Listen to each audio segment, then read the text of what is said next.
He accused her of access she didn't have. So how did she get those records? You're done. Pack your things. My boss's voice cut through the room and every eye locked onto me as whispers started spreading. I was standing at the end of the conference table, mid-presentation, my screen still glowing behind me, 20 people watching as Gregory Hale decided right then, right there to fire me like I was nothing. Before we continue, please hit the like button, subscribe to the channel, and turn on the notification bell for updates. Unauthorized access. Financial misconduct, he added louder, like he wanted the whole floor to hear it. It didn't make sense. I didn't even have clearance for the systems he was accusing me of using. A few people exchanged looks. No one spoke. Then he leaned back, almost smiling. Any last words? I reached into my bag and pulled out a thin black folder, something I hadn't planned to use today, and placed it in his hand. He opened it, and everything about him changed. His fingers tightened, his face strained. What is this? For a second, no one moved. Gregory didn't flip to the next page. He didn't speak. He just stared down at the document like it had rewritten the rules of the room without asking permission. The confidence he'd been wearing seconds ago, the easy authority, the smug control, it slipped, subtle but undeniable. I watched it happen. Across the table, Melissa from HR straightened in her chair, her pen hovering midair like she wasn't sure whether to keep taking notes or stop entirely. Two analysts near the window leaned closer, whispering under their breath. Someone's phone was still half raised, recording. Gregory finally looked up at me again, slower this time, careful. Where did you get this? He asked, quieter now but sharper.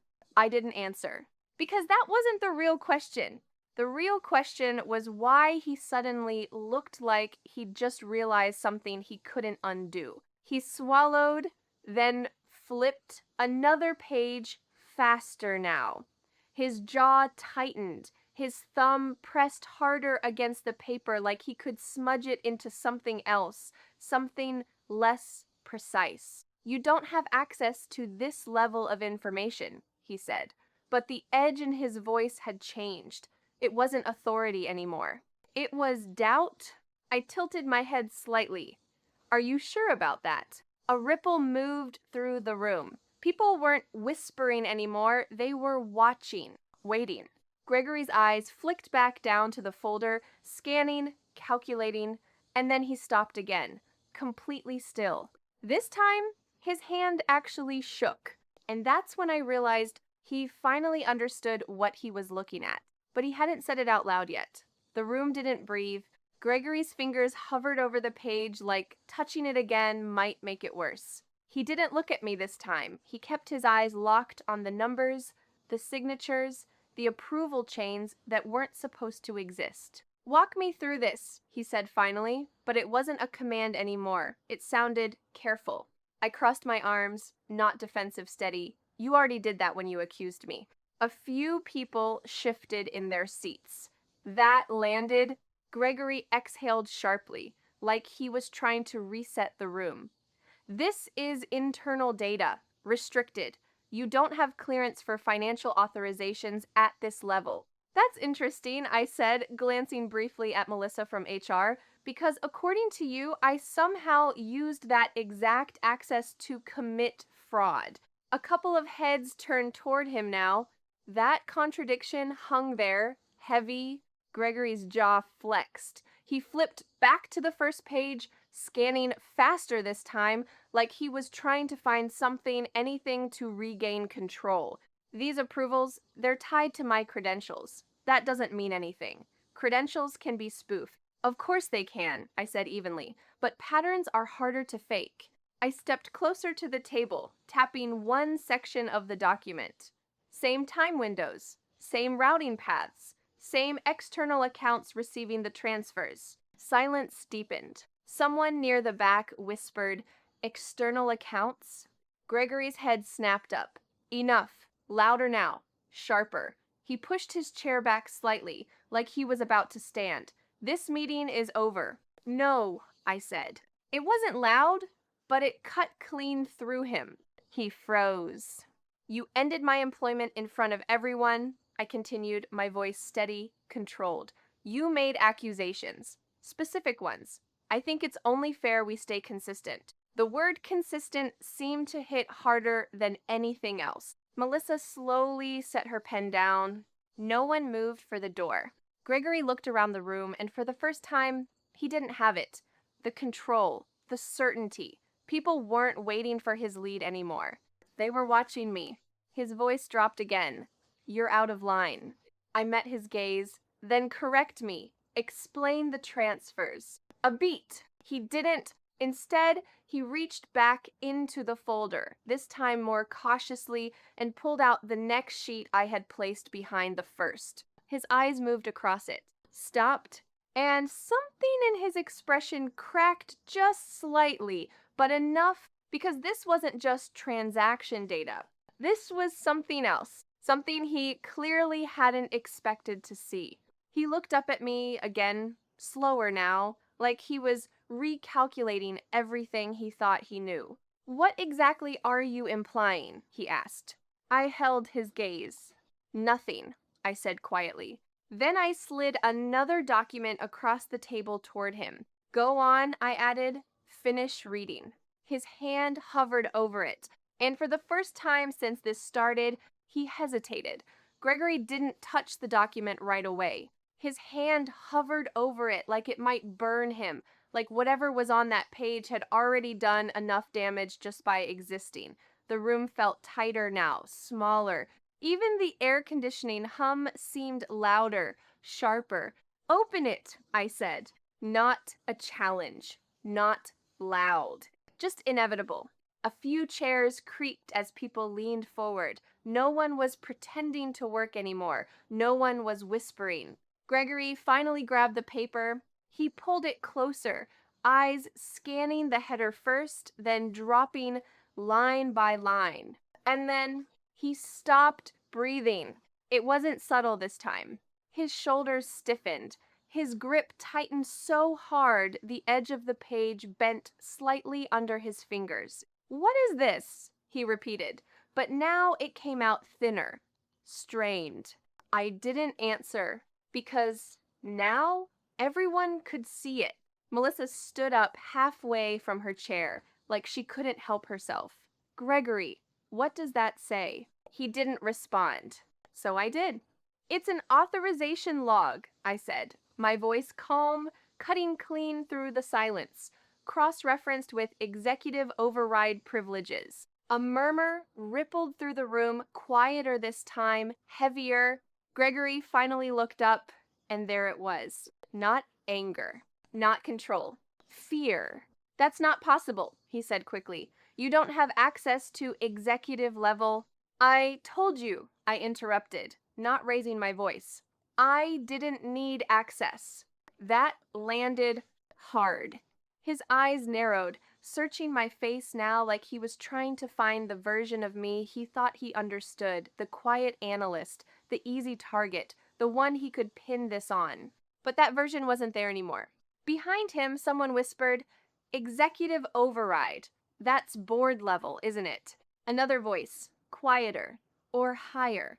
Gregory shook his head, more to himself than anyone else.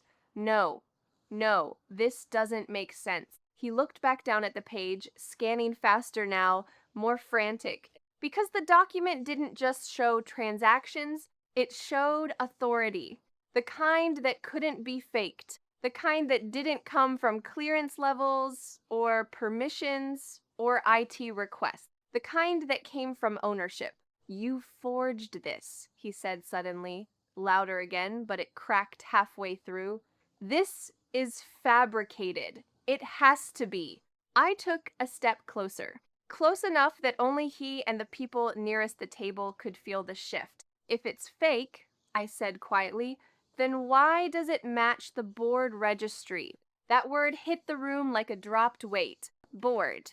Now everyone was paying attention. Gregory's head snapped up. "You don't. I think you should keep reading," I said, cutting him off again. Another beat. Another hesitation. Then Slowly, reluctantly, he flipped to the final page in the folder. His eyes moved across the top line. And this time, he didn't even try to hide it. The color drained from his face completely. His lips parted, but no sound came out. Because printed clearly, undeniably, at the top of that page was my name, followed by something he never expected to see. He looked up at me, voice barely there. "Who are you?" I held his gaze. And for the first time, I let the silence answer for me. Gregory's question didn't leave the table. It just sat there, heavy, exposed, while 20 people waited for an answer that suddenly felt a lot bigger than a job title. I didn't respond right away. Instead, I reached forward and turned the folder, slightly angling it, so the rest of the room could finally see what he was staring at. Melissa stepped closer first. Her eyes scanned the page, then widened, not dramatically, but enough. Enough that others stood too, drawn in by that subtle shift. "What is that?" someone whispered behind her. "It's a shareholder registry," I said. Clear, simple, no room for misinterpretation. Gregory shook his head immediately. "That doesn't, no. No, that's not." "Keep going," I said. He didn't want to. That much was obvious now. But he looked anyway. His eyes dropped back to the page, moving slower this time, careful, like each word might confirm something he was still trying to reject. "Primary holding entity," he muttered under his breath. A pause. Then his finger stopped, right where mine had earlier, on my name, Evelyn Carter, followed by a line that didn't belong to someone he could fire in a meeting. Majority stakeholder, 51%. The room didn't react all at once. It happened in layers. First confusion, then realization, then silence, so complete it felt deliberate. Gregory looked up at me again, but this time there was nothing left of the man who had interrupted my presentation 10 minutes ago. No authority, no performance. Just calculation collapsing in real time. He swallowed, "that's not public. It's not supposed to be," I said. "A beat? You joined 8 months ago," he said, grasping for something stable. "As a junior analyst." I did. "And you expect me to believe—" "I don't expect anything," I cut in. "I just needed you to see it." That landed differently, because now it wasn't about convincing him. It was about what he already knew. Behind him, one of the senior analysts spoke up, hesitant. "Gregory, if that's accurate, then she would have executive override authority without going through internal systems." Another voice, quieter but sharper, which means the access logs weren't unauthorized, someone finished. The pieces were starting to move, and Gregory could see it happening. His breathing changed again, quicker now, uneven. "You set this up," he said suddenly, but there was no force behind it. "You've been building this narrative." "I've been documenting," I corrected. That word hit harder than anything else. Documenting meant time, planning, evidence. His eyes flicked back to the folder again, then to me. And for the first time since this started, he didn't look angry. He looked exposed. "You were never supposed to see those accounts," he said quietly. There it was. Not a denial. A mistake. The room caught it instantly. Melissa straightened fully now. "Those accounts?" she repeated, her tone shifting into something procedural. Alert. Gregory froze. Too late. I didn't move. Didn't react outwardly. But internally, that was the moment everything locked into place. Because he'd just confirmed it. Not just the transfers, not just the access, but intent. I let a second pass. Then another. Just enough for everyone to understand what he'd said. Then I spoke, calm and precise. "Thank you." His head snapped up. "For what?" he asked. I held his gaze. "For saying it out loud. Silence crashed back into the room heavier than before. Irreversible now. No one spoke after that. Not Gregory, not HR, not the people who, minutes ago, had been whispering about me like I was already gone. Because there was nothing left to argue. The room had heard it, clearly. You were never supposed to see those accounts. Intent, ownership, admission. Melissa was the first to move, not quickly, but decisively. She reached for her phone, stepping slightly away from the table, her voice low but urgent as she spoke to someone on the other end. Legal needs to come up, now. That word legal shifted everything. Gregory turned toward her. That's not necessary, he said, trying to recover, trying to rebuild something that was already gone. This is being taken out of context. No, Melissa said, cutting him off. Firm, professional, done. 2 security personnel appeared at the glass doors within minutes, called quietly, efficiently. Not dramatic, just procedure.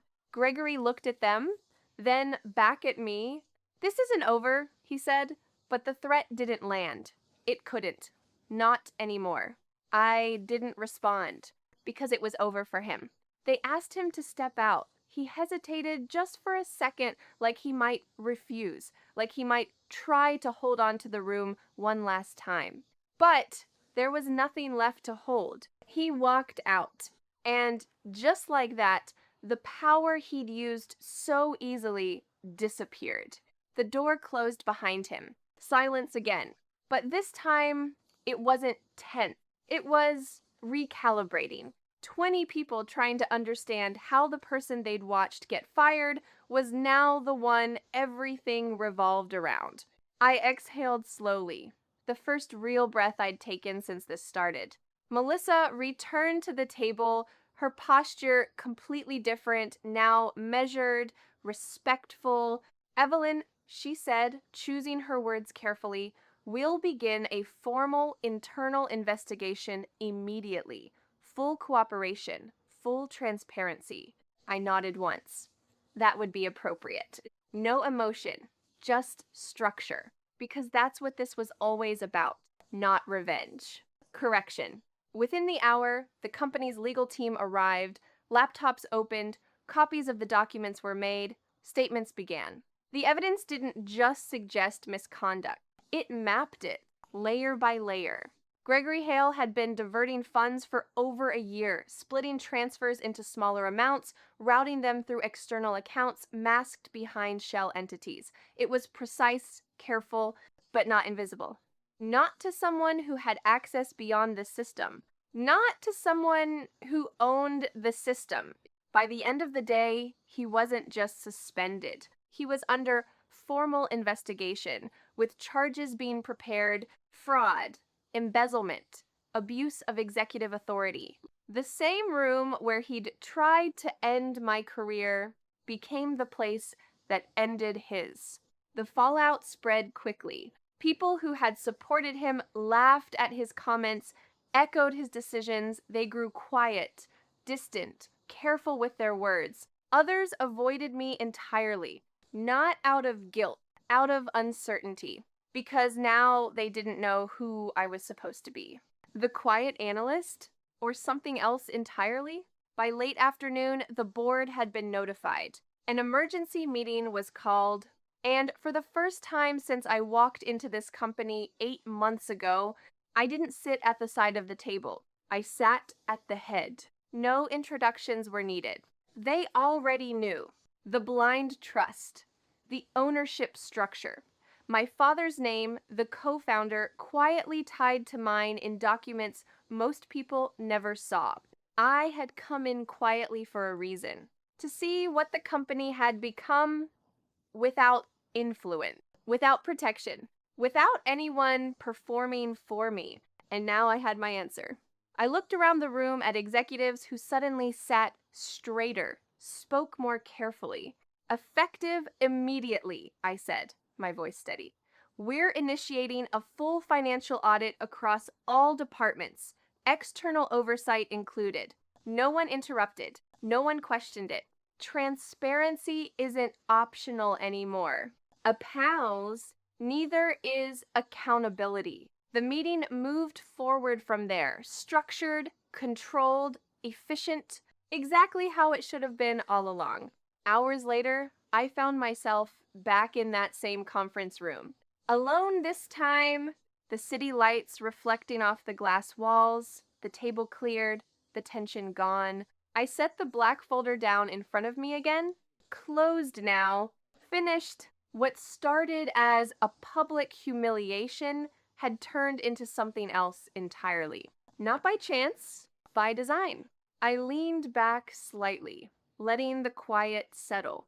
8 months of watching, tracking, waiting, and one moment, one decision to let him expose himself. I didn't smile. There was nothing satisfying about how easy it had been for him to assume I was disposable, but there was something final about what came after.